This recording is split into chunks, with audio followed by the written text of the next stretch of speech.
Hello once again, and here we are at the beginning of another week, and we're moving quickly towards another month. I often think of September as the month of mists and mellow fruitfulness. I'm not sure where that line comes from, so I'm not going to say much more about it, except that I often think of September as the month of mellow fruitfulness, and certainly our garden has been very fruitful this year. We're more vegetable full, and so we've been having a lovely weekend of exchanging gifts of vegetables among friends, and they've been Sangha friends, and that has me thinking about the whole area, the whole practice of dana or generosity.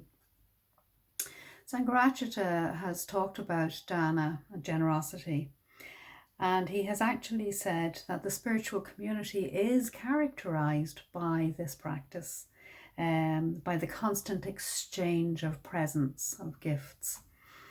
And I think that can be gifts like the gifts that we give at the various celebrations, like mitra ceremonies or when someone's called for ordination, but also the gifts that we like to spontaneously give one another at different times of the year.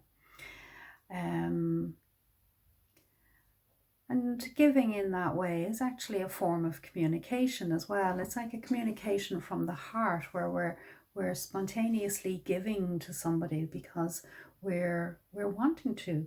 It's not something utilitarian, which can often be the case with gifts, where we give gifts because we think we should, where we're being generous because we feel an obligation to be, or because we're hoping for something in return. In Sangha, in spiritual community, we're giving gifts from the heart, and we're doing it in a very spontaneous way. And it becomes that natural expression of the life of a spiritual community. The month of September is also the month that we celebrate Padmasambhava. Padmasambhava is known as the lotus-born guru, and he is reputed to have been instrumental in bringing Buddhism to Tibet. And there are lots of stories about him and his adventures that I love, and we will be hearing more about those stories and his wisdom over the coming weeks as we move towards Padmasambhava Day.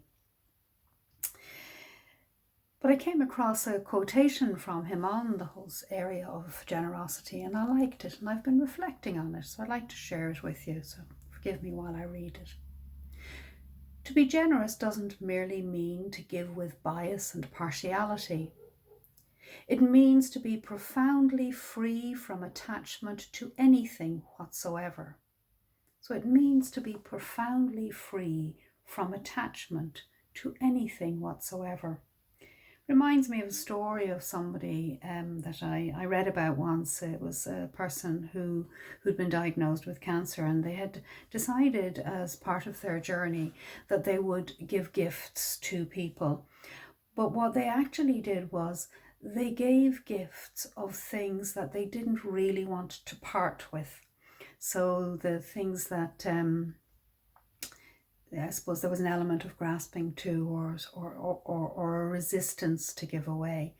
And so they began to give these gifts away. And what happened in the process was that as they did, they became more free. It was like something else was falling away from them. And they became more joyful and more peaceful. And that has often struck me. And I do reflect on how easy I would find it to give away things.